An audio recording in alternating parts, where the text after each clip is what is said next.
ప్రార్థన చేస్తాం. పరలోకం మా ప్రభా యేసయ్యకు వందనాలు స్తోత్రం తండ్రి. అయా మీరు యోగులు ప్రభా తండ్రి ప్రభా మీరు నా ఆరాధన యోగులు మహిమకు యోగ్యులైన మహిమ నీకే మహిమ ప్రభావం నీకే చెల్లిందాకనయా సాయంత్రం సమయం ప్రభావం మా అందరినీ పిల్లలుగా తండ్రి ప్రభా పిల్లలుగా మా అందరినీ మీరు సన్నిధిలో మీకు వందనాలు చేస్తున్నాను ప్రభావం తండ్రి మరి ముఖ్యంగా మరి ఈ నెల మొదటి శుక్రవారం ప్రభా మాసం అందరినీ కాపాడండి. ఈ నెలంతా అయా ప్రతి ఉపద్రవం ప్రతి అయినా మరి భయంకరమైన పరిస్థితుల్లో నుంచి మనం బయట తీసుకున్నా మనసు మాకు దయచేసి వందనాలు చేస్తున్నాం. సాయంత్రం సమయం ప్రభావం మరి మందరూ ప్రభావం మీ వాళ్ళలో పాల్గొనికి వాళ్ళకి వందనాలు తండ్రి. సంవత్సరమైనా మరి పాల్గొనని అనుకున్నాం కానీ ప్రభావం మరి అయినా మరి ఈ డిస్క్రిప్షన్స్ ప్రభావం రాలేకపోతున్న ప్రభావం అయినా త్వరగా అన్ని డిస్క్రిప్షన్స్ అన్ని ప్రభావం ప్రభావం అందరూ తండ్రి సంఘంగా తండ్రి ప్రభావం గుంపుగా ప్రభావం అందరూ కలిసి ప్రభావం ఆలోచించేటువంటి అయినా మరి దినాన్ని మాకు దయచేసుకోవడం ప్రభావం దినాలు ప్రభావం మాకు కావాలైనా అయా మరి మాకి కాకపోతే ప్రభావం ఇంట్లో బిడ్డలందరికీ పట్టుకున్న బిడ్డలందరైనా ఎంతమంది ప్రభావం కలవలేకపోతున్న తండ్రి అందరూ కలిసి నా తల్లి మనం మీరే ఫ్రీడమ్ దయచేసుకోవాలండి. వైరస్ నుంచి కరోనా వైరస్ నుంచి అయా మరి ఎంతమంది నన్ను గర్వించిన ప్రభావం మరి సేవకు కల్పించిన ప్రభావం నా విరోధంగా ఉన్నవాళ్ళు గర్వించిన ప్రభావం అయా మరి ప్రభావం ఎసయా మరి మా సంఘస్థితి ప్రభావం మరి కల్పించిన అయినా మరి కొన్ని దినాల్లో ప్రభావం మరణించిన ప్రభావం మీరు మీ దేవుడు యేసుక్రీస్తు మరణించిన ప్రభావం కుటుంబాలకు ప్రార్థన చేస్తున్నప్పుడు మీరే తండ్రి ప్రభావానికి ఆదరణ అయినా మీరే ప్రభావం ప్రభావం మీకు బలం శక్తి దయచేసి తండ్రి ప్రభావం అయినా మరి ఆ కోల్పోయిన తండ్రి ఆ స్థితిని ప్రభావం ఎవరు కూడా తండ్రి ఆ కార్యాన్ని పూర్తి చేయలేదు ప్రభావం ఎవరికైనా తండ్రి ఆ హృదయాన్ని నిష్పండి ప్రభావం అయినా మీ ఆత్మకుడు ప్రభావం సన్నిహితం ప్రార్థన చేస్తున్నాం. సాయంత్రం సమయం ప్రభావం ఇస్తారు వల్ల అయినా మరి మా సంఘంలో తండ్రి ప్రభావం ఇస్తారు అమ్మ చనిపోయిన అయినా తండ్రి ప్రభావం ఆదరించండి అయినా మనం ప్రార్థన చేస్తున్నాం. ఎంతమంది ప్రభావం డాక్టర్స్ నర్సెస్ అయినా మరి వాళ్ళు ఆ వైరస్ ముందు పనిచేసుకోవడానికి సిక్ అయిపోతుంది ప్రభావం కోల్పోయిన మనందరి కుటుంబాలను మా మీరు ఆదరించండి బలపరచండి ప్రభావాన్ని ఆశీర్వాదం ప్రార్థన చేస్తున్నాం. స్తోత్రం మీకు అన్నారు సాయంత్రం సమయం ప్రభావం ప్రభావం ఆందోళనలో వారందరికీ దయచేయండి ప్రభావం అందరూ ఈ సమయానికి వచ్చాలని అటువంటి ప్రభావం మనసు దయచేయండి ప్రభావం టైంకి వెళ్తాం ప్రభావం అన్నింటినీ టైం వెళ్తాం ప్రభావం సన్నిధి ప్రభావం అనేక ప్రభావం కొన్నిసార్లు నాకు డిలే చేసి ప్రభావం అందరినీ ప్రభావం ఒకసారి ప్రభావం మరి నాకు జ్ఞాపకం చేసుకున్న ప్రభావం మనసు దయచేసి ప్రారంభించండి. మనము జరిగిన ప్రతి ఆరుని పొందాలంటే జరిగిన ఆరులందరూ కూడా ప్రభావం ఏమైపోతుందండి ప్రతి సంఘాన్ని ఆశించడం ప్రారంభం చేస్తాం. పిల్లల్ని అయినా మరి లీడర్స్గా ఉన్న పిల్లలందరూ మీరు ఆశించడం ప్రార్థన చేస్తాం. మీకు వందాలైనా మరి మాకు ఇచ్చిన మనిషి కొరకు మీకు వందాలండి మరి మా కుటుంబంలో ఇచ్చిన జీవం కొరకు మీకు వందాలు చేస్తాం. నూతన మాసంలో పక్కన ఇదంతా మీరు కాపాడండి బలం దయచేయండి మీ కృప దయచేయండి మీ సన్నిధి మాకు దయచేయండి మీ బయట నిలబడినా తల్లి ప్రభావం మేము ఆ సమయాన్ని వేస్ట్ చేయకుండా ప్రభావం అది ఉపయోగపడలా ప్రభావం సమయాన్ని వాడుతున్నా ప్రభావం జ్ఞానం దయచేయండి జ్ఞానమే మాకు దయచేయండి.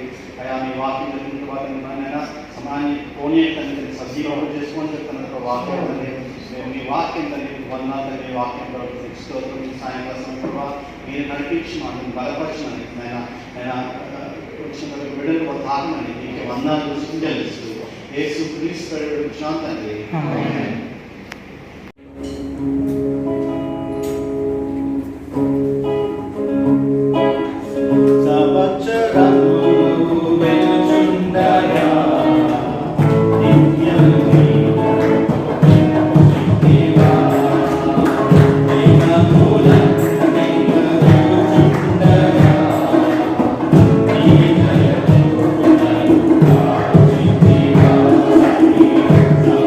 Salam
వారం కంటిక వాక్యం యోహాను రాసిన మొదటి పత్రిక 3వ అధ్యాయం 9వ వచనం. దేవుడి మూలంగా పుట్టిన ప్రతి వానిలో ఆయన బీజం నిలిచును కనుక వాడు పాపం చేయడు. వాడు దేవుడి మూలంగా పుట్టినవాడు కనుక పాపం చేయజాలడు. మనం ఇంతకుముందు క్రైస్తవులుగా లేకముందు మనం దేని ద్వారా లీడ్ చేయబడుతున్నాం అంటే దేనికి బానిసలు అంటే పాపంకి బానిస.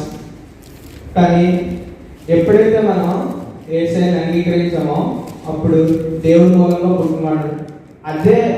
అదే బుక్లో యోహాను రాసిన మొదటి పత్రికలో 5వ అధ్యాయం 1వ వచనం ఏమంటుందంటే, యేసు క్రీస్తు ఉన్నాడని నమ్ము ప్రతివాడు దేవుని మూలంగా పుట్టి ఉన్నాడు. సో యేసుని నమ్మిన ప్రతి వాళ్ళు దేవుడి మూలంగా పుట్టి ఉన్నాడు. వాళ్ళు ఏం తెలుస్తుందంట? ఆయన బీజం తెలుస్తుందంట. అదే లూకాసు వార్త పత్రికలో ఏం రాస్తారంటే ఉపమానం ఉంటుందో విత్తువాడు ఉపమానం, అది చెప్పి లాస్ట్ లో ఆయన అంటారు ఈ బీజం ఏమనగా దేవుడి వాక్యం అని అంటారు. సో దేవుడి మూలంగా పుట్టిన ప్రతి ఒక్కరిలో దేవుడి వాక్యం ఉంటుంది కనుక వాడు పాపం చేయడు. ఆయన అక్కడ రాసిన నిలుచును అని రాశారు. అక్కడ ఒకవేళ నిలుచును లేకపోతే అది కండిషన్ కాదు. దేవుడి మూలంగా ప్రతి ఒక్కరిలో దేవుడి మూలంగా పుట్టిన ప్రతి ఒక్కరిలో ఆయన బీజం నిలుస్తుంది అంటే ఆయన వాక్యం ఉంటుంది. ఎలా అయితే మనం యేసయ్య ఈ లోకంలోకి వచ్చినప్పుడు చిన్నతనం నుంచి ఆయన వాక్యాన్ని ఆయన హృదయంలో ఉంచుకున్నాడు. అందుకనే సాతాను శోధించినప్పటికీ కూడా ఆయన వాక్యం ద్వారా జవాబు దయచేశారు. కానీ ఆయన మాటలు కానీ లేకపోతే ఆయన ఓన్ మాటలతో ఆయన అక్కడ జవాబు ఇవ్వలేదు. దేవుడి వాక్యంతోనే అక్కడ రిప్లై ఇచ్చారు. సో మనం కూడా మనకు శోధనలో ఎదుర్కొంటూ వచ్చినప్పుడు ఈ లోకంలో పాపంలో పడిపోవడానికి ప్రతి నిమిషం ఛాన్స్ ఉంది, ప్రతి సెకండ్ ఛాన్స్ ఉంది పాపంలో పడిపోవడానికి. కానీ దేవుడి వాక్యం మనలో ఉన్నప్పుడు ఆ పాపాన్ని ఎదుర్కొనే శక్తిని దేవుడు ఇస్తాడు. మనలో వాక్యం ఉన్నప్పుడు మనకి ముద్రించిన ఆత్మ మనలో ఉన్నాడు కాబట్టి మనలో వాక్యం ఉన్నప్పుడు ఆ వాక్యం నుంచి తీసి ఆ శోధనను ఎదుర్కొనే శక్తిని మనకు అనుగ్రహిస్తాడు దేవుడు. మనలో వాక్యం లేనప్పుడు ఆయన కూడా ఎదుర్కోవాల్సి వస్తుందేమో మనలో వాక్యం ఎక్కడుందో. కానీ శోధన వచ్చినప్పుడు ఆ వాక్యం మనలో ఉంటుంది కాబట్టి అది నిలిచి ఉంటుంది కాబట్టి ఆ పరిశుద్ధాత్మ దేవుడికి ఆ శోధన వచ్చినప్పుడు రైట్ టైంకి ఆ వాక్యాన్ని మనం గుర్తు చేస్తాడు. సో శోధనని కానీ లేకపోతే అప్పుడు పాపాన్ని కానీ దక్కించడానికి అవకాశం ఉంటుంది. అందుకని అంత ఖచ్చితంగా అక్కడ రాస్తున్నారు పాపం చేయడు. లేకపోతే 2 సార్లు రాస్తారు అక్కడ ఏమని, ఆయన బీజం నిలిచిన కనుక వాడు పాపం చేయడు. వాడు దేవుడి మూలంలో పుట్టి ఉన్నాడు కనుక వాడు పాపం చేయజాలడు. అంటే ఎంతో ఖచ్చితంగా చెప్తున్నాడు వాడు పాపం చేయడు ఆయన బీజం నిలిచి ఉంటే, ఆయన వాక్యం నిలిచి ఉంటే. సో మనం కూడా ప్రతి వీక్ ఒక్కొక్క వాక్యం నేర్చుకుంటున్నాము. అలాగా ఒక మంత్ లో 4 వాక్యాలు అంటే ఇయర్కి చాలానే అవుతాయి. సో అవన్నీ మనం హృదయంలో ఉంచుకున్నప్పుడు దేవుడు అది ఉపయోగించుకొని మన పాపంలో పడిపోకుండా ఉండడానికి అవకాశం దయచేస్తుంది. అవి మన పాపం ఎదుర్కొన్నప్పుడు అప్పుడు మన శక్తిని అనుగ్రహిస్తాడు దేవుడు. సో మరొకసారి ఈ వాక్యాన్ని నేర్చుకుందాం. యోహాను రాసిన పత్రిక 3వ అధ్యాయం 9వ వచనం. దేవుడి మూలంగా పుట్టిన ప్రతి వానిలోనూ ఆయన బీజం నిలిచును కనుక వాడు పాపం చేయడు. వాడు దేవుడి మూలంగా పుట్టినాడు కనుక పాపం చేయజాలడు. Thank you.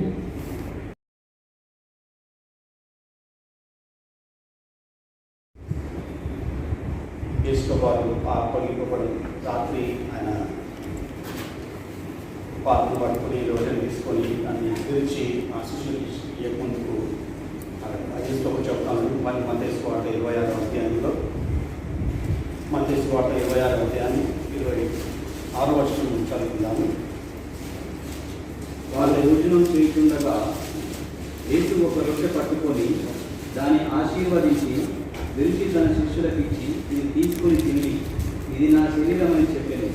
మరియు ఆయన గిన్నె పట్టుకొని కృతజ్ఞతాస్తుతులు చెల్లించి వారికి ఇచ్చి, దీని నుండి మీరందరూ త్రాగుడి, ఇది నా రక్తము అనగా పాప క్షమాపణ నిమిత్తము అనేకుల కొరకు చిందింపబడుతున్న నిబంధన రక్తము.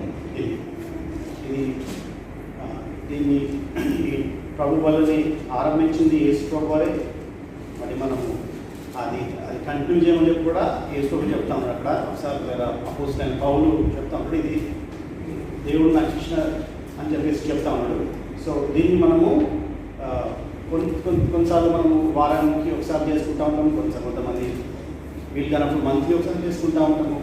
కానీ బైబిల్ ప్రకారం కలిసినప్పుడల్లా వాళ్ళు ఆ మొదటి సెంచరీ ఫస్ట్ సెంచరీలో ఉన్న ఆ సంఘం వారం వెళ్ళినప్పుడు కలిసినప్పుడల్లా వాళ్ళు ఆ ప్రభు వల్ల తీసుకుంటా ఉన్నాడు. కానీ మనకు ఈ పరిస్థితి ద్వారా అవన్నీ కలుసుకోలేదు కాబట్టి మంత్లీ పెట్టుకున్నాము. అప్పుడు మనము యేసు బాబు చెప్పినట్టు ఆయన గిన్నె పట్టుకున్నాడు, రొట్టె. మనము దాన్ని హైలైట్ చేయదు. మనం దాన్ని ఆ రొట్టె అంటే ఇట్లనే ఉండాలా, రొట్టె అంటే రెడ్డే ఉండాలి, రొట్టె అంటే చేయాలా, అందరికి అంటే చేతితోటి చేయాలా, అదేం మనకు ఇవ్వలేదు అక్కడ క్లియర్గా. సో అది ఏదైనా తీసుకోవచ్చు. ఏదైనా అంటే మంచిగా మనకు అందరికి అనుకూలమైనది. కొన్నిసార్లు బయట దొరుకుతుంది బ్రెడ్, అది కట్ చేసుకొని తినొచ్చు, లేకపోతే ఇంట్లో రోటీ చేసుకుని తినొచ్చు. కొన్నిసార్లు రాక్షరసమే అని కాకుండా కొన్నిసార్లు మనకు దొరకదు, కొన్ని ప్లేస్ దొరకకపోతే. సో అది ఇంపార్టెంట్ కాదు, కానీ మనం యేసుక్రీస్తుని జ్ఞాపకం చేసుకోవడము అది ఇంపార్టెంట్, అది ముఖ్యం. యేసుక్రీస్తు వారు నీ గురించి నా గురించి ఏం చేసిందో అది జ్ఞాపకం చేసుకోవాలి. కానీ ఈ వేరే మనం పాల్గొనే వాటిలో శక్తి లేదు, కానీ యేసుక్రీస్తులో శక్తి ఉందని చెప్పి మనం గమనించాలి. సో మనం పాల్గొన్నది అది చాలా మంచిది, కానీ ఆ పాల్గొన్నప్పుడు మనం జ్ఞాపకం చేసుకోవాల్సింది అది నేను ఏం చేసినట్టు ఎందుకు చేయడం, లేకపోతే ఇదంతా గట్టి అది కాదు. మనం జ్ఞాపకం చేసుకోవాల్సింది యేసు వారు ఆయన నా కొరకు చనిపోయాడు, ఆయన రక్తము నా కొరకు కార్చని చెప్పేసి జ్ఞాపకం చేసుకోవాలి. కానీ వేరే అవన్నీ కూడా తర్వాత అవి ఇంపార్టెంట్ కాదు. అట్లా చెప్పేసి ఏదైనా తినొచ్చని అంటలేము, కానీ చెప్తున్నా అవి ఇంపార్టెంట్ కాదు. మనము ఈ సాయంకాల సమయము ఆ బలలో పాల్గొన్నప్పుడు యేసుక్రీస్తు నీ జీవితంలో ఏం చేసింది, ఆయన రక్తం ద్వారా ఎంత విడుదల మనకు దొరికింది, ఆయన రక్తం ఎంత పరిశుద్ధమైన రక్తము నీకే కాదు నీ కుటుంబానికి, ఈ లోకమంతటికి కూడా ఆయన పాపాన్ని తీసివేయగల శక్తి. మనం తాగే అది జ్యూస్ అయినా కానీ అది రక్తంలా మనకు మారిపోవాలి. అంటే అంత పవర్ దేవుడు, అంత శక్తి దాంట్లో పెట్టాడు ఆయన యేసు పవర్. సో అది చేస్తూ ఉంటే మనము అది అనుభవం మనకు కావాలి. కానీ వేరేవి మనం చూడకుండా ఎవరు చేసిన లేకపోతే కదా కొంతమంది చాలా పట్టించుకుంటారు, ఆయన చేయాలా లేకపోతే వాడు పాపం చేయలేదా లేకపోతే చేయాలా, అవి కాదు మనకు కావాల్సింది. అందరూ మనం బ్రదర్స్ని, అందరం సిస్టర్స్ని, అందరము ఒక కుటుంబంలో ఉన్నప్పుడు ఎవరో ఒకటి చేయాలి. సో చేస్తూ ఉన్నప్పుడు మనము చేయాలా. సో అంటే ఎవరు అనాలని చెప్తున్నాను, మామూలుగా ఈ చదువుతూ ఉంటే కొన్నిసార్లు నేను చిన్న ఉన్నప్పుడు నుంచి చూస్తూ ఉన్నాను కదా, వాళ్ళు ఏదో చెప్తా ఉంటే నేను పోయే చర్చలో ఆయన ఎందుకు చేయాలి లేకపోతే ఇది ఎందుకు చేయాలా అట్లని చెప్పేసి అంటా ఉన్నప్పుడు అవన్నీ కూడా మనము ఆ డౌట్స్ మనము పెట్టుకోవద్దు మనం. సో ఈ సాయంకాల సమయము దేవుడు చేసిన, యేసుక్రీస్తు చేసిన, నీ కొరకు చేసిన రక్షణ కార్యాన్ని జ్ఞాపకం చేసుకున్నాం. ఆ పాపంలో ఉన్న మనల్ని ఆయన రక్తం చేత ఏ విధంగా మనల్ని కడిగేసిందో అది మనం జ్ఞాపకం చేసుకుందాం. ఇంకా మనం ఇంకా ముందు జీవితంలో ఇంకా పరిశుద్ధంగా ఉండడానికి ఏదైతే మనం ఇప్పుడు వాక్యం ఉంది కదా, ఆ బీజం ఉన్నప్పుడు, ఆ వాక్యం నీలో ఉన్నప్పుడు మనం పాపము చేయమంటే చేసినా మనకు తెలుస్తుంది, ఇమీడియట్గా ఒప్పుకుంటాం. వేరే వాళ్ళు అయితే వాళ్ళు అది నార్మల్గా అయిపోతుంది, అది పాపం అని అనుకోరు వాళ్ళు. సో అది నార్మల్గా అయిపోతూ ఉంటుంది వాళ్ళకు. వాళ్ళు క్యాలెస్ అంటే వాళ్ళు మొండి పడిపోతారు అన్నమాట. వాళ్ళకి పాపం తెలియదు. అట్లా కాకుండా మనకు ఇంత చిన్న తప్పుగానే మనకు ఆ పరిశుద్ధాత్మ దేవుడు మనకు చూపెడతాడు. నువ్వు తప్పు చేసినావు, లేకపోతే నువ్వు ఒప్పుకోవాలి, నువ్వు ఆయన పోయి అడిగి క్షమాపణ అంటూ, లేకపోతే నువ్వు రెక్టిఫై చేసుకొని చెప్పేసి ఆ పరిశుద్ధాత్మ దేవుడు మనలో పనిచేస్తాడు. సో అది కార్యక్రమం అది ఎందుకైతే ఆయన రక్తం చేసి మనము అడగబడ్డాం. సో ఈ సాయంత్రం సమయం మనము ఆ బలలో పాల్గొన్నప్పుడు ఆయన రొట్టెలో ఆయన ద్రాక్షరసము, ఆయన రక్తము, ఆయన శరీరంలో పాల్గొన్నందుకు మనం ఒకసారి మనల్ని మనం పరీక్ష చేసుకుందాము. అంటాడు ఫస్ట్ మనల్ని మనము పరీక్ష పరీక్ష చేసుకొని దాని తర్వాత మనము దాంట్లో పాల్గొందాం. సో ఈ సాయంత్రం సమయం అందరం ఒకసారి కళ్ళు మూసుకొని ఒక నిమిషం ధ్యానిస్తాం. అంటాడు, నన్ను జ్ఞాపకం చేసుకుని చేయండి. ఆయన జ్ఞాపకం చేసుకున్నాను వేసుకోవాలి. ఆయన మీ కొరకు చనిపోయి తిరిగి లేచాడు. ఆయన బాధ పెట్టబడి తిరిగి లేచిన తర్వాత ఆయన అంటా ఉన్నాడు, నేను మళ్ళీ తిరిగి వస్తాను. సో ఆ రాకడ కొరకు మనము సిద్ధపడాలి.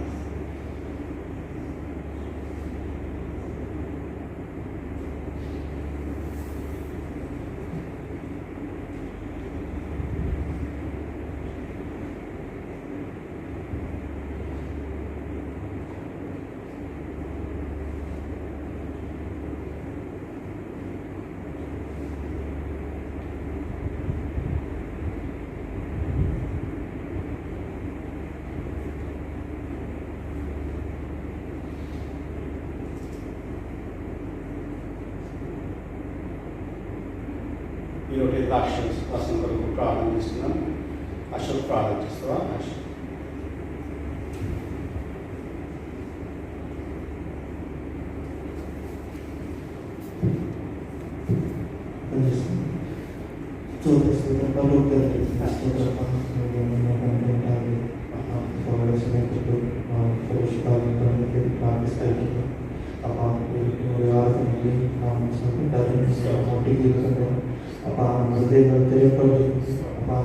ರಿಸೀವ್ ಮಾಡುವಂತೆ ಸಹಾಯ ಮಾಡ್ತಿದ್ದ. ಅಪ್ಪ ನಮ್ಮ ಬೈಬಲ್ಗೆ ನಾವು ತೆಗೆದುಕೊಳ್ಳುವಂತೆ ಸಹಾಯ ಮಾಡ್ತೀವಿ. ಅಪ್ಪ ನಮ್ಮ ಪಾಪಗಳೆಲ್ಲ ತೆಗೆದುಕೊಳ್ಬೇಕು. ಪ್ರತಿಯೊಬ್ಬರ ಕೊಟ್ಟು ಆಶೀರ್ವಿಸ್ತೀನಿ. ಚಿಕ್ಕ ಪ್ರಾರ್ಥನೆಯನ್ನು ಯೇಸು ನಾಮದಲ್ಲಿ ಪ್ರಾರ್ಥಿಸ್ತೀನಿ.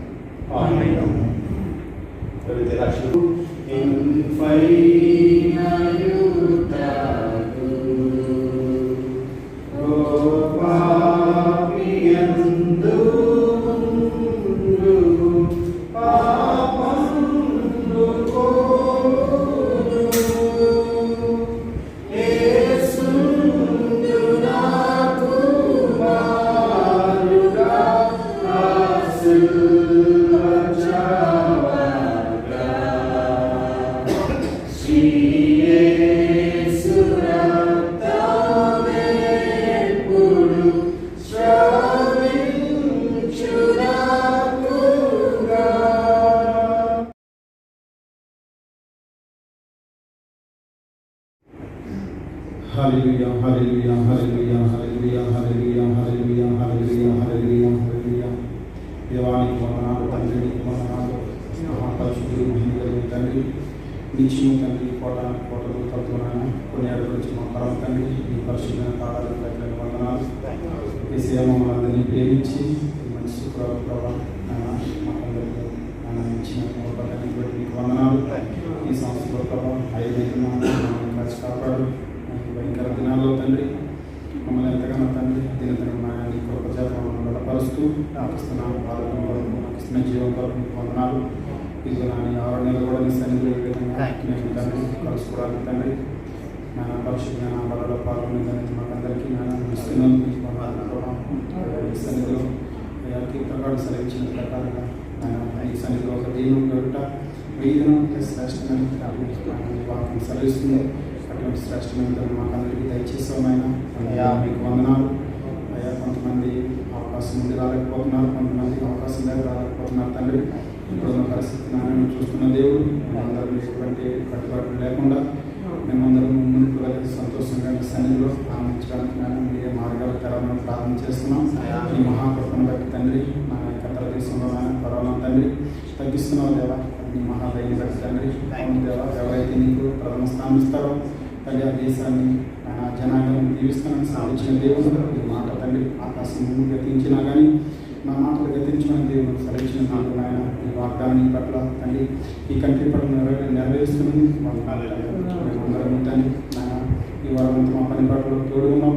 మాకు తండ్రి మంచి ఆరోగ్యం ఇచ్చావు తండ్రి. ఈ ఏడాది ఎవరికి ఎటువంటి బాధ్యత కలగకుండా కేసీఆర్ అందరూ తండ్రి చక్కటి ఆరోగ్యాలతో నీ సన్నిధికి వచ్చి ప్రభావం మా పట్ల చేసిన ప్రతి నేరు ఉపకారాలు తండ్రి మేము కృతజ్ఞతగా చెల్లించడానికి మాకు ఇచ్చిన గొప్ప ధన్యత మీకు వందనాలు ప్రభావం. మేమందరూ బ్రతుకున్నామంటే అది నాయన గొప్ప సాక్ష్యం తండ్రి. మాకు అందరూ ఇచ్చిన జీవం కొరకు మీకు వందనాలు. అలాగే సంఘంలో ఎన్నో అవసరం ఉన్నాయి ప్రభావం. గడిచిన అయ్యా కొన్ని నెలలుగా ఎంతోమంది నాయన మీ ఎందుకు నిద్రించున్నారు ప్రభావ తండ్రి. కొన్ని పరిస్థితుల్లో నాయన ఇక్కడ బ్రదర్స్ సిస్టర్స్ ఉండిపోయారు తండ్రి, వారిని కలవడానికి కూడా లేని పరిస్థితి ప్రభావ. అయినప్పటికీ నాయన నాటి కుటుంబాల పట్ల మాకు ఇస్తున్న ఆదరణ బట్టి మీకు వందనాలు. అలాగే ఇండియాలో ప్రతి కుటుంబాన్ని మీరు బలపరచండి ప్రభావ. ఇండియాలో తండ్రి కరోనా చాలా ఎక్కువ ఉంది ప్రభావ. తండ్రి మీరే సహాయం చేయండి. ప్రతి ఒక్కరిని తండ్రి నాయన మీరే కాపాడమని ప్రార్థన చేస్తున్నాను. దేవాని వాక్యం సెలవించిన ప్రకారంగా తండ్రి యెహోవా తండ్రి కాపాడకపోతే తండ్రి నాయన కాపాడేవారు తండ్రి కాయవారు వ్యర్థమంటున్నాం. అవును దేవా, మేము ఎన్ని జాగ్రత్తలు తీసుకున్నా, ఎన్ని మెడిసిన్ తీసుకున్నా, ఇవన్నీ తండ్రి ఆయన మా సాటిస్ఫై కొరకు కానీ ప్రభావ నిజంగా తండ్రి స్వస్థతని నీళ్ళు వస్తుంది ప్రభావ. ఈ స్వస్థత మాకు అందరికీ దయచేసి ప్రార్థన చేస్తున్నాం. అలాగే ఉదయకాల సమయం తండ్రి సర్కారులలో నాయన అమ్మగారు చనిపోయినారు ప్రభావ. తండ్రి మీరే వాతావరణం దయచి పరంగా తండ్రి తల్లిని తండ్రి కోరుకున్నప్పుడు అది కష్టమే తండ్రి, ఎందుకంటే దాన్ని తండ్రి తిరిగి భర్తీ చేసే ఛాన్స్ లేదు ప్రభావ. తండ్రి నీవు మాత్రమే ఆ బాధని మాకు వాదాపించే దేవుడు. అవును దేవా ఆయన నీ ఉన్నప్పుడు తండ్రి ఒక దినం మేమందరూ తండ్రి తిరిగి నీ దగ్గర కలుసుకుంటామని ఆ నిరీక్షణ మాకు ఉంటుంది కదా. ఆ నిరీక్షణ మాకుతో నాయన ఆ నిరీక్షణతో మనందరినీ నింపమని ప్రార్థన చేస్తున్నాం. ఆ నిరీక్షణ మాకు ఉన్నప్పుడు తండ్రి మేము ఈ విషయంలో భయపడం ప్రభావ. ఎందుకంటే మేము యాత్రికుల మంది తండ్రి మా పూర్వీకుల కంటే చెప్తున్నారు ప్రభావ. ఆయన మేము ఒక దినము తండ్రి ఈ ఒక భూలోకాన్ని విడిచిపెట్టి నీ దగ్గర మేమందరం యాత్రికులు ఉన్నాం తండ్రి. ఈ యాత్రలో తండ్రి అయ్యా మేము మీ యాత్రకు రావడానికి సిద్ధపడడానికి మాకు ఇచ్చిన గొప్ప యాత్రలు తండ్రి అయ్యా మేము ఎల్లప్పుడూ నాయన నీవు ఇచ్చిన వాగ్దాన్ని నీవు ఇచ్చిన రక్షణ మేము భయంతో భక్తితో కాపాడుకునే ప్రభావ. అయ్యా గొప్ప నిరీక్షణ కలిగి నీ సన్నిధికి మేము రావడానికి సహాయం మనకి వాతావరణం ఇచ్చిన వందనాలు. అలాగే తండ్రి ఇంకా సంఘంలో ఏ అవసరం ఉన్నారో నీకు తెలుసు ప్రభావ. వాటన్నిటిని నాయన మీరే తండ్రి సహాయం తెచ్చి ప్రార్థన చేస్తున్నాం. ఆయన మమ్మల్ని అందరినీ తండ్రి నీ కొత్త కాపీ చెప్పుకుంటూ అలాగే ముందున్న సమయాన్ని పాదాలు చెంది పెడుతున్నాం ప్రభావ. మహిమా ఘనత ప్రభావం మీకే ఆరోపిస్తూ యేసుక్రీస్తున్నామని ఈ ప్రార్థన అడిగి పొందుకుంటున్నాం మా ప్రార్థన. ప్రభావం మీకు వందనాలు. మరొక దినం మరొక మాసం మరొక సమయము మేము మీ బలలో భాగంకి ఇచ్చిన వందనాలు. నేను ఇచ్చిన అధికతో మీకు వందనాలు చేస్తున్నాను. గొప్ప ప్రభావ రక్తాన్ని కార్చి నన్ను మా అందరినీ రక్తం చెప్పి పరిశుద్ధపరిచి కాపాడుతున్న విధానం అన్నది మీ రక్తం ఎప్పుడైతే భాగం మొదలుకుంటుందో సాతాను మమ్మల్ని తాకలేదు. మేమంతా రక్తం మీ రక్తం కింద ఉన్నాం అయ్యా. మేము రక్తం చేత పరిశుద్ధపడిన బిడ్డలుగా అది మా దేశం నెక్స్ట్ అవుతుందని సాతాను దూరంగా ఉంచాలి మీకు అన్నది. వాడు మమ్మల్ని ఏం చేయలేదయ్యా. మీ బలము మాకు చాలయ్యా. ఈ సాయంకాల సమయం ప్రభావ వాక్య ధ్యానంలో మీరే నన్ను బలపరచండి. ఈ వాక్య ప్రభావం మా అందరికి అర్థమయ్యేలాగా మీరే సహాయం చేయండి. పరిష్కారం చేయండి. అందరినీ నింపమని యేసుక్రీస్తు వచ్చినాం తండ్రి. మనము 5వ మాట యేసుప్రభు వారు అన్న 5వ మాట మనం ధ్యానించుకుంటా ఉన్నాము. యేసుప్రభు 5వ మాట ఏమిటంటే ఆయన నేనే పునరుత్థానము జీవము నేనని చెప్పేసి చెప్తా ఉంటారు. యోహాను సువార్త 11వ అధ్యాయము 25వ వచనంలో మనం చూసుకుంటాము.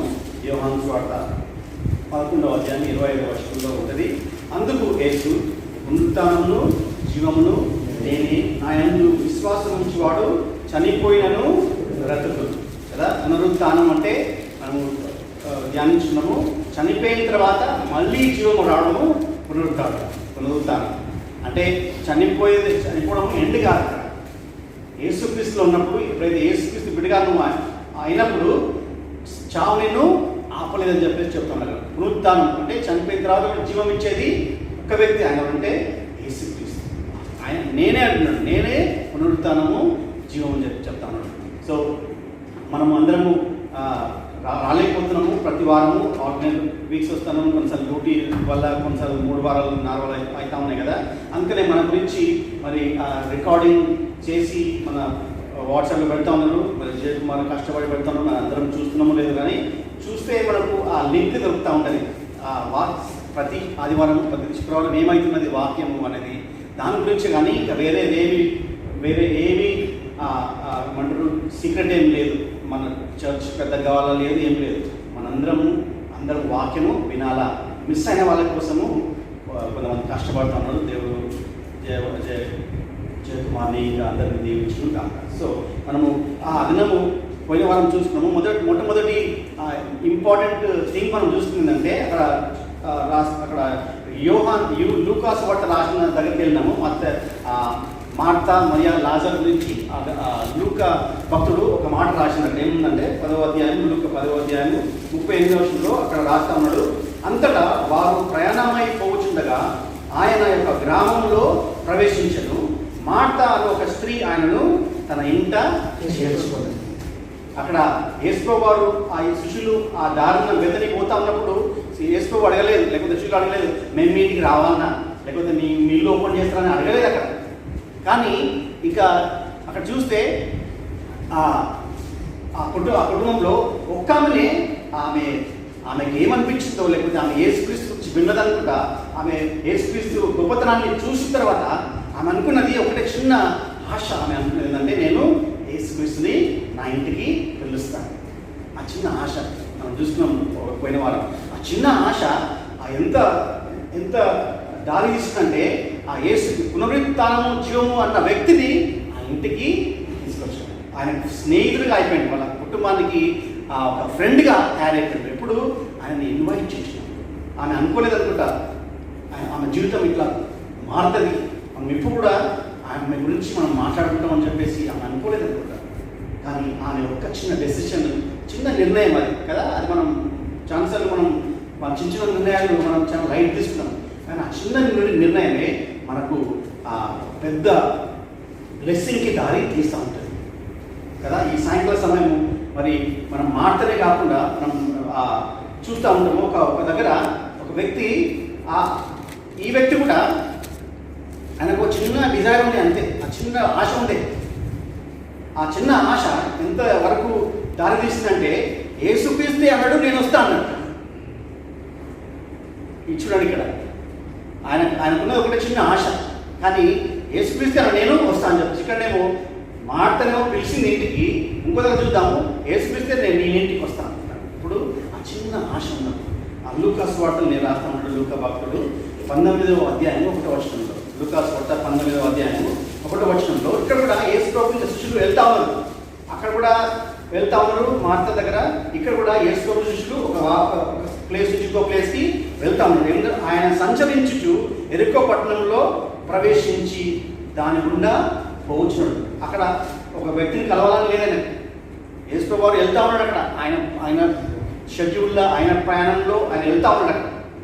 కానీ ఒక వ్యక్తికి అక్కడ చూస్తే ఒక చిన్న ఆశ అడుగుతుంది. అక్కడ చాలా మంది జనసమూహం ఉన్నారు, అక్కడ చాలా మంది ఫాలో అవుతున్నారు, చాలా మంది ఉన్నారు. కానీ అక్కడ ఒక్క వ్యక్తి గురించి రాస్తాను. 2వ వచనంలో ఉన్నది, ఇదిగో సుంకపు గుత్తదారుడును ధనవంతుడైన జక్కయ్య అను పేరు గల ఒకడు. ఆ ఒక్క వ్యక్తికి చిన్న ఆశ ఉంటుంది. ఆ ఒక్క వ్యక్తికి ఆయన మామూలుగా యేసు ప్రభు వారు ఆయన గుంపుతో మాట్లాడాలా, లేకపోతే గుంపుల్నే నేను మాట్లాడుతాను, గుంపుల్నే నా సత్యం చెప్తున్నాను అన్నాడు. ప్రతి ఇండివిజువల్కి, ప్రతి ఒక్కొక్కరికి ఆయన మాట్లాడని చెప్పేసి ఆయనకు ఆశ. ఆయన గుంపు ఉంటేనే నేను మాత్కార్యం చేస్తాను, లేకపోతే గుంపు ఉంటేనే నేను దేవుని వాక్యం చెప్తాను కదా. ఆయన ఒక్కరి గురించి is worried about one person. ఒక్కరి గురించి ఆయన వస్తాడంట. అక్కడ చూస్తే ఆ ఒక్కడు మనం చూస్తాం. అక్కడ ఆయనకి ఏముంది, ఆయన లోపల ఆయన హృదయంలో ఏముందంటే 3వ వచనంలో యేసు ఎవరో అని చూడకూడదు. ఆ చిన్న డిజైర్ అంతే. అది డిజైర్ చాలా మందికి ఉండేమో కానీ అది చూపెట్టుకోలేదు. కానీ ఈ ఒక్క వ్యక్తి ఆ డిజైర్ లోపల ఎక్కువైపోయి నేను చూడాలని చెప్పేసి ఆ ఆశ ఒక్కడే. మరి ఆయన బిజీ లైఫ్ అయినా కదా. అప్పట్లో ఈ గుత్తదారి లేకపోతే ఈ రిచ్ మ్యాన్ అంటే చాలా బిజీ ఉంటాడు ఆయన. కానీ ఆయన చిన్న ఆశ, ఆ ఆశ ఉన్నంత కూడా కొన్నిసార్లు ఈ కొన్ని వీక్నెసెస్ కానీ లేకపోతే కొన్ని అడ్డంకులు వస్తూ ఉంటాయి. ఈయనకు అడ్డంకులు వచ్చినాయి. ఈయన ఆశ ఉంది కానీ ఆయనకు అడ్డంకులు లేవని కాదు. అక్కడ ఉన్నాయి. అక్కడ ఏముంది, అక్కడ పొట్టి వాడైనందున జనులు గుంపు కూడి ఉండటం వలన చూడలేదు. ఆశ ఉంది ఆయన ఒక్కడే. ఆయన ఆ ఒక్క వ్యక్తికి ఆశ ఉంది, నేను యేసుక్రీస్తుని చెప్పేసి. కానీ షార్ట్ కమింగ్స్ ఉన్నాయి ఆయనలో. ఒకటి ఏదో ఆపేస్తూ ఉంది, బ్లాక్స్ ఉన్నాయి. నేను పొట్టుని చేరు చూడలేనని చెప్పేసి కదా. చాలాసార్లు మన జీవితంలో కూడా ఈ బ్లాక్స్ ఇక్కడ ఉన్న మనం అందరం ఓవర్కమ్ చేసినాం కదా. అందరం ఓవర్కమ్ చేసినాం బ్లాక్స్ని. ఒక బ్లాక్ చెప్పాలన్నా మనం అందరికి కర్తవ్యం ఉన్నామంటే ఓవర్కమ్ చేసినాం. కొంత కొంతమందికి ఫ్లైట్లు ఎక్కడం భయం అయినగా వచ్చేస్తుంది కదా. ఒకరుండే మనం భయం అయితే అయినగా వచ్చేసినాం మనం, ఎన్ని దాటుకొని వచ్చినాం మనం కదా, అన్ని వీక్నెస్ అన్నీ కూడా వచ్చినాం మనం. అక్కడ ఎట్లుంటుందో అయినగానే వచ్చేసినాం మనం కదా. కానీ యేసుక్రీస్తుని చూడడానికి, యేసుక్రీస్తు తెలుసుకోనికి ఏదైనా అడ్డం వస్తే మనం ఆ అడ్డంని పడిపోతాం కదా. చదువుకోవాలంటే దేవుని వాక్యం కానీ ఎన్నుకుంటామని అక్కడ పడిపోతాం, ఇంకేదో పడిపోతా ఉంటాం. కానీ ఈ వ్యక్తి ఆశ నేను చేస్తున్న పొట్టి అని కానీ కనబడకపోయినా ఆయన ఎక్కి, ఆయన డిజైర్ ఎంత లోపల ఎంత డిజైర్ ఉందంటే ఆయన ఎక్కి అక్కడ చెట్టు ఎక్కిపోయినాడు. అక్కడ చెట్టుపై మనం కూడా చాలా ఓవర్కమ్ చేసినాం. షార్ట్ కమింగ్స్ కానీ కొన్ని అడ్డంకులు చాలా చేసినాం మనం. ఇక్కడ ఉన్నామంటేనే మనం అడ్డంకుల్ని ఎదుర్కొంటూ వచ్చినాం మనం. ఇంకా కొంతమంది కొన్ని ఏళ్ళు పనిచేస్తున్నాం అంటే చాలా మనం అడ్డంకుల్ని ఓవర్కమ్ చేసుకుని వచ్చినాం మనం ఇక్కడ కదా. ఇవన్నీ చేస్తూ ఉన్నాం. కానీ దేవునిలో మనం ఓవర్కమ్ చేస్తాం కదా. ఆయన రక్షణిస్తా అంటే మనం డిలే చేస్తాం. ఆయన మనం ఆశ్రయిస్తా ఉంటే మనం డిలే చేస్తాం, అక్కడికి రాము. 5వ వచనం చూద్దాం. అక్కడ యేసు ఆ చోటికి వచ్చినప్పుడు కన్నులెత్తి చూచి, జక్కయ్య త్వరగా దిగుము, నేడు నేను నీ ఇంటికి ఉండవలసి ఉన్నదని అతనితో చెప్పాడు. హల్లెలూయా. యేసు నేను నీ దగ్గర వస్తున్నాయి. ఎందుకంటే ఆయనలో ఉన్న ఆశ చూసి, చిన్న డిజైర్ అంటే నేను యేసుక్రీస్తుని చూడాలని, యేసుక్రీస్తుని ఆయన ఎక్కడిలో చూడాలని చెప్పేసి ఆశ. ఈ సాయంత్రం సమయం నీకు చిన్న ఆశ ఉన్నప్పుడు తప్పకుండా ఆయన నీ దగ్గరికి వచ్చేసి తప్పకుండా నేను నింపేశాను. ఆయన సన్నిధితో నిన్ను నింపేస్తాడు. చిన్న ఆశ. ఆమె అక్కడ కూడా చూస్తాం, ఆ మాటకి చిన్న ఆశనే ఆయన ఇన్వైట్ చేద్దాం, ఏదో చాయ్ ఇద్దాము, లేకపోతే అన్నం పెడదాం అనుకున్నది అనుకుంటా. కానీ అది ఎంత పెద్ద గొప్పగా బ్లెస్సింగ్ అయిందో మనకు అది ఊహించలేదు. ఇక్కడ ఈ జక్కయ్య కూడా చిన్న ఆశ ఒక్కడే. మనకు ఆశ ఉన్నదా?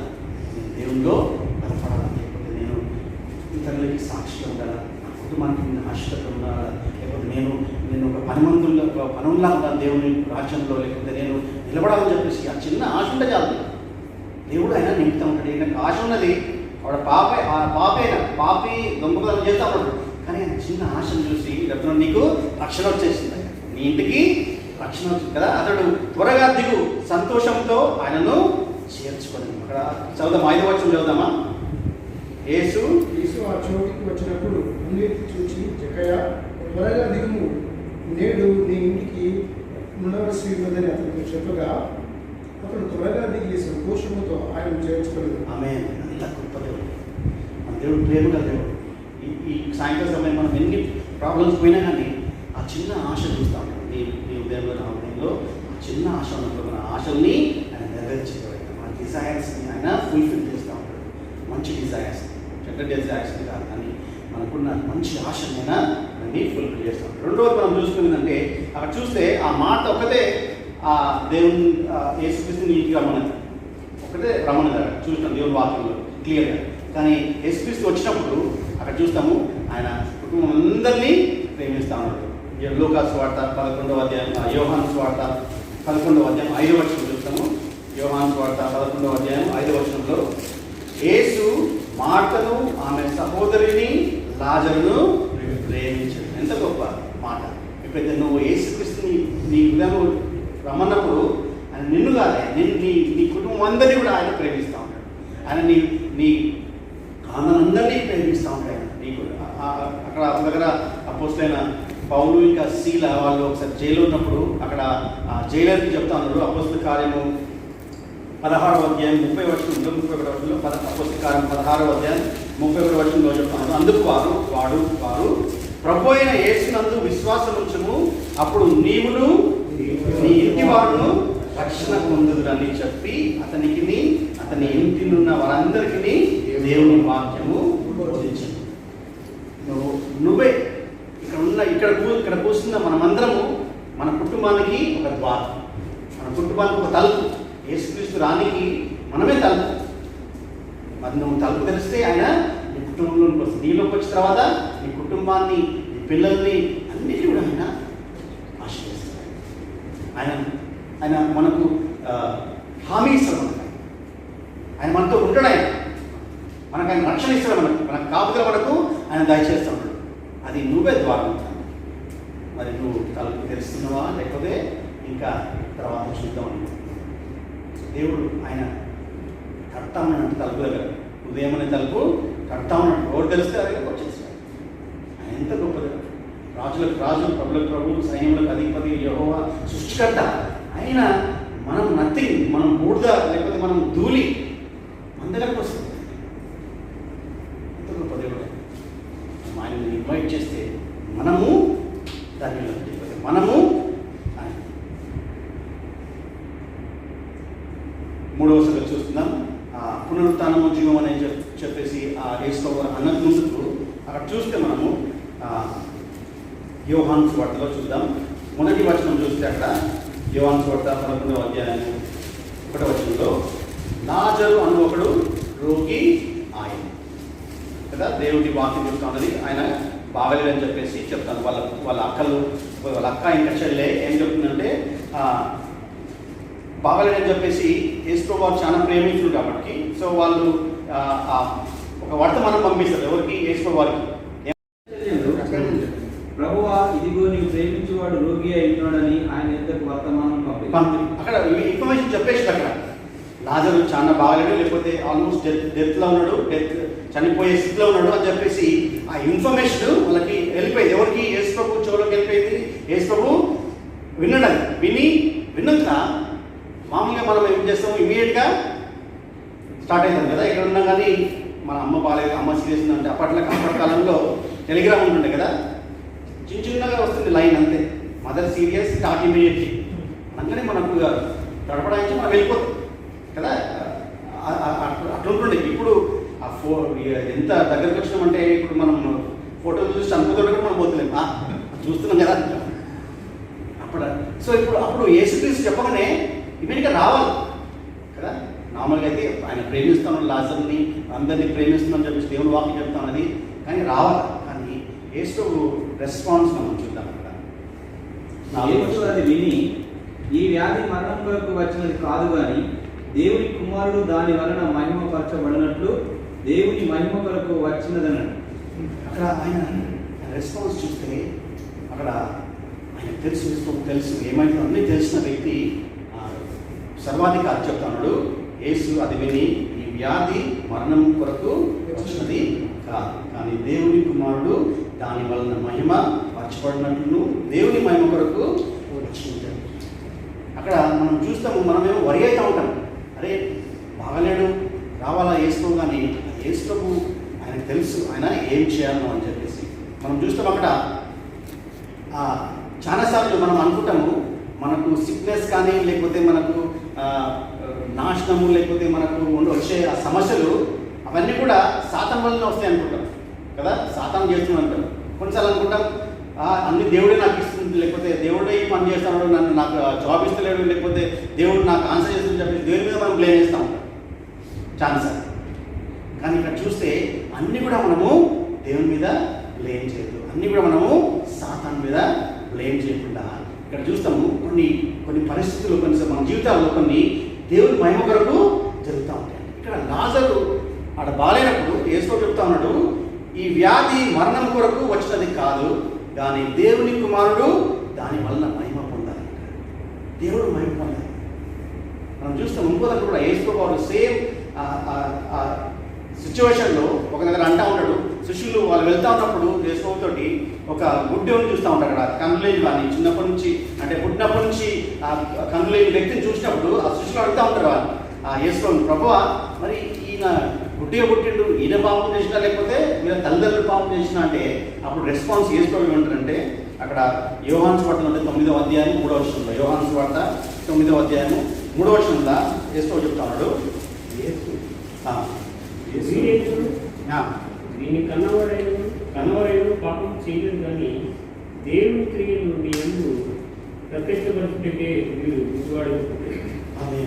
సో కొన్నిసార్లు కొన్ని పరిస్థితులు అవి దేవుడు అనుమతిస్తూ ఉంటాడు. ఎందుకంటే దేవుడు నీ జీవితంలో మహిమ పొందాలని చెప్పేసి కొన్నిసార్లు మనము ఆ పరిస్థితులు మారిపోతాం.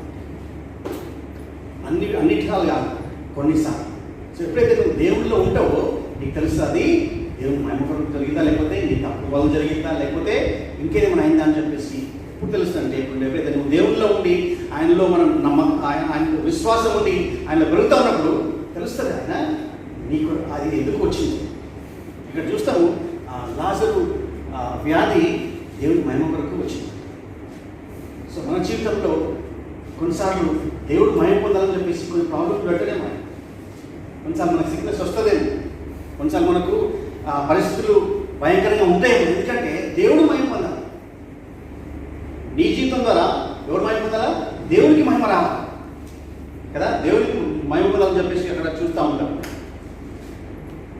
అక్కడ చూస్తే అక్కడ చదువుతున్న విషయము, చదువుతున్న వాక్యంలో ఉంటుంది. అక్కడ దేవుడు మహిమ పొందాలి. ఆ కార్యం ద్వారా, లేకపోతే ఆ సిక్నెస్ ద్వారా, ఆ వచ్చిన రోగం ద్వారా దేవుడు మహిమ పొందాలి. కానీ అక్కడ మనుషులు మహిమ పొందాలి. మనుషులు మహిమ పొందాలి కాదని దేవుడు లేకపోతే యేసుక్రీస్తు వారు మహిమ పొందాలని చెప్పేసి అక్కడ రాయాలి.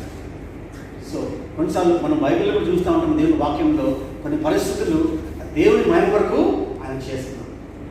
అబ్రహాం జీవితంలో మనం చూస్తున్నట్లయితే అబ్రహాంకి 100 సంవత్సరాలకి ఆయన చెప్పిన తర్వాత కొన్ని సంవత్సరాలు వెయిట్ చేసిన తర్వాత ఒకటే ఒక కొడుకు దేవుడు ఇస్తాడు. ఆయన పేరు ఇస్సాకు. ఆయన పేరు ఒక్కడే కొడుకు చాలా ప్రేమిస్తూ ఉంటాడు. ఇక మనకు తెలుసు ఆ సన్నివేశం, లేకపోతే ఆ స్టోరీ మనకు అందరికి తెలుసు. పెరుగుతూ ఉన్నప్పుడు ఒక టైంగా దేవుడు వచ్చి అంటాడు, నీ ఏకైక కుమారుని నా కొరకు బలి చేయాలి. ఫస్ట్ టైం ఆయన విన్నప్పుడు, అంటే మనకు తెలుసు స్టోరీ, కానీ ఆ స్టోరీ తెలియకుండా యేసుక్రీస్తు దేవుడు ఆయనతో మాట్లాడినప్పుడు ఆ హృదయం ఎంత పగిలిపోవచ్చు కదా. కానీ అక్కడ చూస్తే మనము అబ్రహాము దేవుడి మాట నమ్మేసి ఆయనకి రెస్పాన్స్ తెలియకుండా కానీ, ఏమైతే తెలియకుండా కానీ దేవుని చేత ఆయన పెట్టేసి,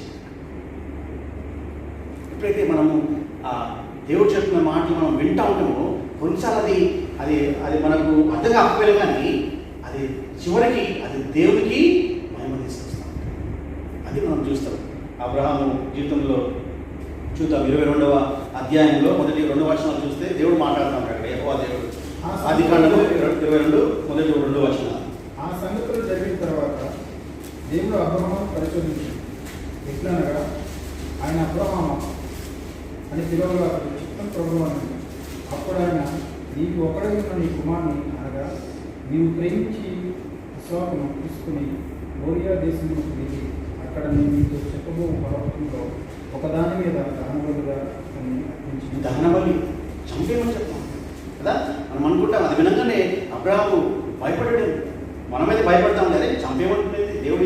ఇంతకాలం 100 ఏళ్ళకి ఇచ్చిన కొడుకుని చంపేయమంటని చెప్పేసి. కానీ అబ్రహాం ఎప్పుడైతే ఆయన దేవుడిలో ఉన్నాడు కాబట్టి విశ్వాసం తండ్రి ఆయన ఎప్పుడైతే ఆ దేవుడు నమ్మిందో చూస్తాం. అక్కడ అదే అధ్యాయంలో 12th verse నుంచి 14 వరకు చదివితే అక్కడ రియాక్షన్, లేకపోతే దేవుడు ఏ విధంగా ఆయన హెల్ప్ చేస్తూ చూద్దాం.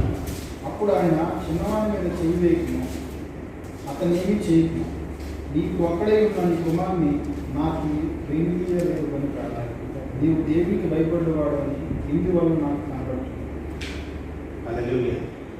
చూస్తాం దేవుడు చంపలేదు.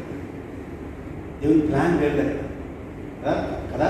సో మన జీవితంలో కూడా కొన్నిసార్లు కష్టం వచ్చినప్పుడు దేవుడు మహిమ పొందాలని నీ జీవితంలో దేవుడికి గ్లోరీ రావాలని నీ ద్వారా నువ్వు పోయే ఆ భయంకరమైన పరిస్థితి ద్వారా దేవుడు మహిమ పొందుతాడు.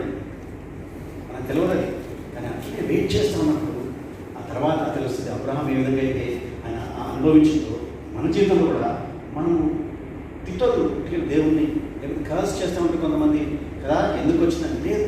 ఎప్పుడైతే మనం జాగ్రత్తగా ఆయనని ఆనుకొని జీవిస్తూ ఉన్నప్పుడు తర్వాత మనము చూస్తాము దేవుడు ఎందుకు మహిమ పొందాడు.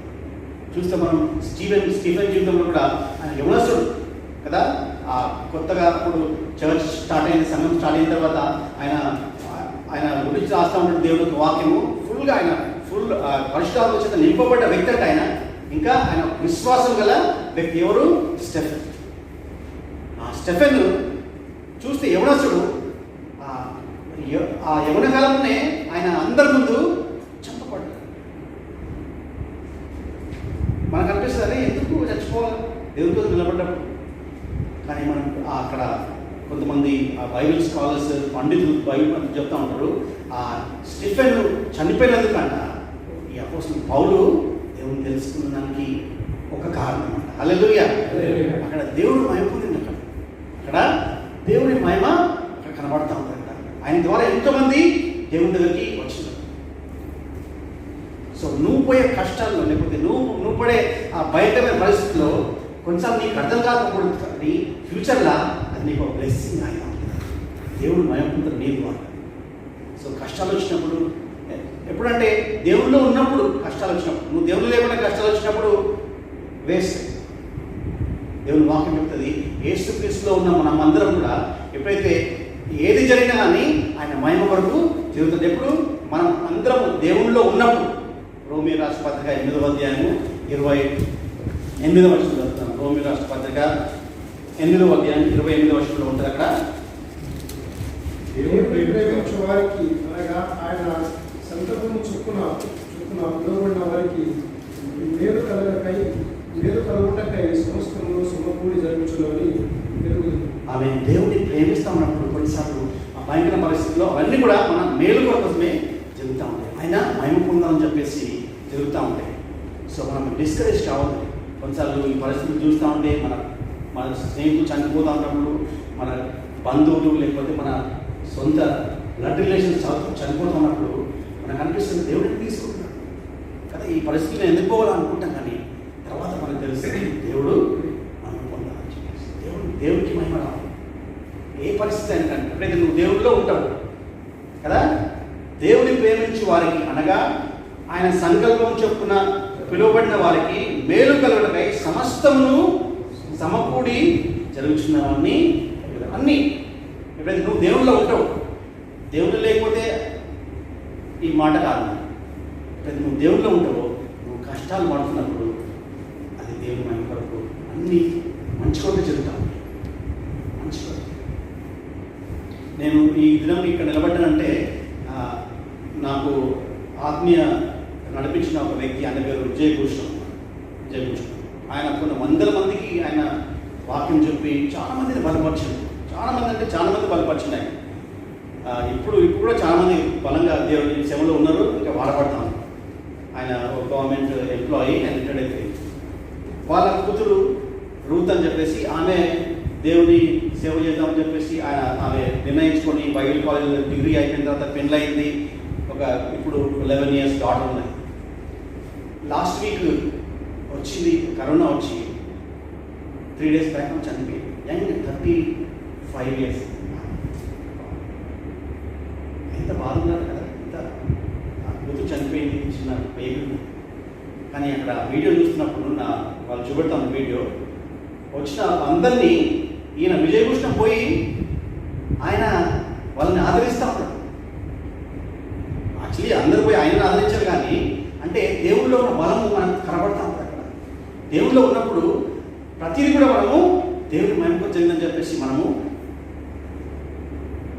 అట్లా స్థిరంగా ఉంటాం. మనం కోల్పోం, మనం లేకపోతే డిస్కరేజ్ కాము. మనం ఆ వీడియో చూస్తూ ఉంటే అందరినీ పోయి ఆయన్నే ఆ భుజం మీద కొట్టి ఏడవదు అని చెప్పేసి అందరూ చెప్తాం. అంటే ఆ దేవుళ్ళలో ఉన్న ఆ బలము ఎట్లా ఉండదు చూద్దాం కదా. అది అందరికీ రాదని. ప్రతి నువ్వు దేవుళ్ళలో ఉంటావో ప్రతిది కూడా ఆయన మన మంచి కొరకే చేస్తాం. ఎందుకంటే ఆయన అన్నాడు, నేనే పునరుత్థానమును. ఆ మాట నమ్మినప్పుడు మనకు భయం ఉండదు. ఎందుకంటే ఆ వ్యక్తి యేసుక్రీస్తు చనిపోతే మనము ఆయనని కలుస్తాం, ఆమెని కలుస్తాం. మనం ఆ వాక్యం దేవుడు ఏం చెప్తుందంటే, చనిపోయిన కానీ మనము బాధపడద్దు. ఫిజికల్గా బాధ ఉంటుంది, వెళ్ళిపోయాడని చెప్పేసి. కానీ మనము ఇంకా ఫ్యూచర్లో చూస్తే మనం ఆ వ్యక్తిని కలుసుకుంటాం. ఎప్పుడైతే ఆయన దేవుళ్ళలో చనిపోయాడు. ఒక చిన్న వీడియో చూద్దాం, అది పంపించిండు డాక్టర్ సురేష్. ఆ వీడియోలో మనం అనుకుంటాము, చనిపోయినప్పుడు సాక్ష్యం ఏందయ్యా, చనిపోయినప్పుడు కూడా సాక్ష్యం, చనిపోయినప్పుడు కూడా దేవునికి మహిమ వస్తుందా అన్నప్పుడు ఒక వీడియో చిన్నది 3 నిమిషాల వీడియో చూసిన తర్వాత उस समय मेरा अंदर इतना भी विश्वास नहीं था। ये 5 दिन इनका डेज गॉड एक्सटेंड किए हैं मुझे तैयार करने के लिए। मुझे तैयार करने के लिए, हिम्मत से खड़े होने के लिए। पहले लगा इनके बिना मेरा जीवन कैसे होगा, पर now I am happy. God is going to take care both of us. Yesterday, कल हम लोग का मैरिज दिन था। जब हम इनको विश कर रहे थे, वो अपना हेड ऐसे हिला रहे थे, वो सुन रहे थे। पर नाउ अभी इनका ग्रेट वेलकम हो रहा था और यहाँ ग्रेट फेयरवेल हो रहा था परमेश्वर के बच्चों के हाथ में। और मिशनरी लैंड में ये हमेशा बोलते थे हम पीछे नहीं जाना है, पीछे हम लोग के लिए कुछ नहीं है, हम आगे बढ़ना है परमेश्वर में। तो अभी इनका लाश हम साउथ में लेके जा रहे हैं, यहीं पे परमेश्वर के बच्चों के हाथों में और ये मिशनरी लैंड में ही इनका बारियल होने के लिए प्रभु ने इतना अनुग्रह दिया, उसके लिए हम धन्यवाद दे रहे हैं। अगर कोई प्राइवेट हॉस्पिटल में हम रखेंगे तो इतना प्यार, इतना परमेश्वर का प्यार और अनुग्रह मुझे नहीं मिलता है, पर ये सब उनका योजना है। एंड कई लोग को डाउट होगा कि इतना प्रेयर किए हैं पर ये जिंदा क्यों नहीं हुआ है। जिंदा हो कि गवाही होना है ना, नहीं नहीं, मर के भी हम गवाही हो सकते हैं। ये बात मुझे आज पता चला। हम जिंदा हो के मर के भी यीशु मसीह के लिए गवाही बन सकते हैं। बस यही हम आपको बोलना चाहते हैं। और आपका प्यार के लिए बहुत धन्यवाद। मैं पहली बार इधर आई हूँ, मुझे कुछ भी आपका फेसेस कुछ भी नहीं पता, पर कई लोग अनजान जान वाले कई लोग इनके लिए प्रेयर किए हैं। प्रेयर के साथ उनको स्वर्ग भेजे हैं। रियली यहाँ रहना is not a great thing, यहाँ रह के करना is not a great thing. स्वर्ग पहुंचना is a great thing. So he got that opportunity and I am happy my husband got that opportunity. मेरा पति को ये अपॉर्चुनिटी मिला है। जब हम सुबह इनका फेस देख रहे थे, हमको लग रहा था आप थोड़ा जल्दी गया है, हम बाद में आएंगे। बस। एंड आपका प्यार के लिए बहुत धन्यवाद। सब लोग हमारे लिए प्रेयर किए हैं। हम अभी खुशी से जा रहे हैं, वो खुशी यीशु मसीह ही हमारे अंदर रखे हैं। यही खुशी है कि स्वर्ग में इनको स्थान मिला और एंजल्स यीशु मसीह आके ग्रैंड वेलकम से इनको लेके गए। हम तो इतना ग्रैंड वेलकम नहीं करते थे इसको कभी, but God did. Thank you, thank you.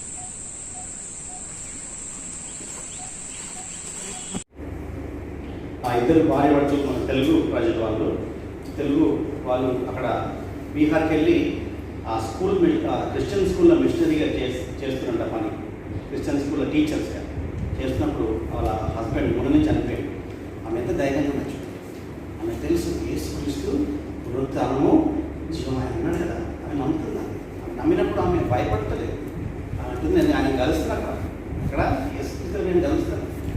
మీకు నాకు అటువంటి మరి ఆ డెసిషన్ లేకపోతే ఆ అష్యూరెన్స్, ఆ హామీ ఉన్నదా మనకి? ఇప్పుడు మనం చచ్చిపోతే అక్కడ ఉండమనే హామీ ఉందా నీకు?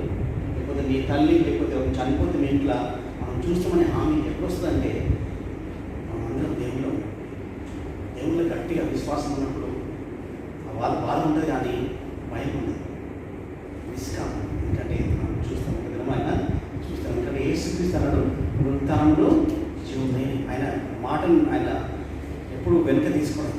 ఆయన తప్పకుండా యేసుక్రీస్తు మనుషుని వాళ్ళని ఆయన ప్రార్థన చేస్తుంది. ప్రభావం మీకు అన్న ఎంత గొప్పదేవుడు మీరు తండ్రి ఆ మాట అన్నది ఇప్పుడున్న పునరుత్థానము జీవము నేనే అన్నారు. మీరే ప్రభావం లేపేది, మీరే ప్రభావం మాకు జీవం నుంచి చనిపోయిన తర్వాత మీరే ప్రభావాన్ని చనిపోయి లేచినారయ్యా తండ్రి. ప్రభావం మీకు అన్నానైనా ఈ సాయంత్రం సమయం ప్రభా తండ్రి మాకు ఇష్టం గొప్ప భాగ్యం కొరకు మీకు అన్నాను తండ్రి. ఆ మాట తండ్రి మా హృదయంలో నాటుకొని ప్రభా తండ్రి మేము ఇతరులకు ప్రభా తండ్రి ఒక సాక్షిగా మేము జీవించిన చనిపోయిన ప్రభావ సాక్ష్యం ఇలా అందరూ ప్రభావ మీరే బలపరచుకొని యేసు తీసుకెళ్ళినాం తండ్రి. దగ్గరికి మనం ముందుకు వచ్చి చివరి ప్రార్థన చేసిన తర్వాత మహాపరిషుద్ధుడు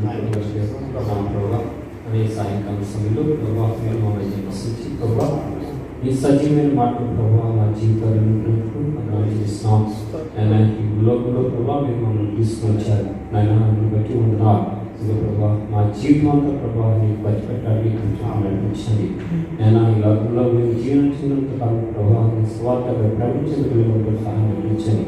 ఒక అనేక దినాన్ని ప్రభావ మీ యొక్క రాజ్యం చేయవాడని ప్రభావ ఆనందించేవాడని మమ్మల్ని అందరినీ నుంచి మనం అనుకుంటున్నాం. అటుకే ప్రభావ చెప్పే వాక్యం ప్రభావ మా జీవితాల్లో బలపించమని అనుకుంటున్నాం. సమస్యలందరూ మీరు జ్ఞాపకం చేసుకుంటాం. ఎవరి బలహీనతున్నారో బలపడుతూ వాళ్ళు బలపరచండి. అనేక మంది రోగులుగా ఉన్న ప్రభావ వారందరినీ స్వస్థపరచమని వేడుకుంటున్నాం. ప్రభావ మీ శరీరంలో ప్రభావ ఎటువంటి వాక్యాన్ని ప్రభావ అట్లా తీర్చిపడుతున్నారు ఉన్నాను. అట్లుగా ప్రభావ ఎటువంటి కానుకలు ప్రభావ స్వార్థం ప్రభావ ఉపయోగించడానికి నడిపించమని వేడుకుంటున్నాం. ఇచ్చిన ప్రతి అసలు ప్రభావంలో దీవించండిగా. ఎవరైతే ప్రభావ ఈ సమయం చూడలేకుండా ప్రభావ ఈ యొక్క సమయం ప్రభావ అనుభవించలేకపోయినా వారికి మరి యొక్క అవకాశం చేసేసి మమ్మల్ని అందరికీ ప్రభావ నీ చిత్తమైతే నీ రాక ఆలస్యమైతే మరొకసారి ప్రభావ ఈ సమయంలో మేమందరూ కూర్చుని వారికి ప్రభు సహాయం అనుగ్రహించింది. ప్రభు యేసుక్రీస్తు మన ప్రభు యేసుక్రీస్తు కృప తన దేవుని ప్రేమ పరిశుద్ధ ఆత్మిక సహవాసం ఇప్పుడు వెళ్ళకుండా సదాకాలం గాక. ఆశీర్వాదం